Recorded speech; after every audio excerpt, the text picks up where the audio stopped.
how to add instructor bios to your Thinkific course. Now you're going to want to have a biography or a little bit of an about section about each of your instructors that are running courses on your site. So to do that, simply log into your Thinkific dashboard, go to Manage Learning Content and click on Instructors. And here, this is where you can add all different instructors. So you simply just press Add a New Instructor, and this will allow you to put in their name, their contact details. That will become visible to students. You can call them facilitator, instructor, coach, whatever you want to call them. Pop in a biography and then a headshot of them here. Once you press Save, that will bring them over to your instructors panel. And you can see here, you can go back and edit those at any time. This means that when you're creating your landing pages for your courses, you can actually add that instructor's bio directly imported into the landing page, which is great.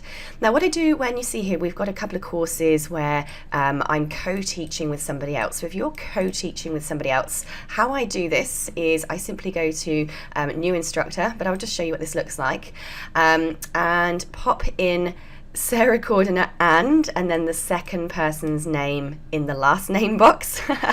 And then in the photo, I just basically put together a picture of both of us in one picture. So that will clearly show people there that we are, two instructors are delivering this program when we pull this over. So there we go. That is how to add instructors to your Thinkific account.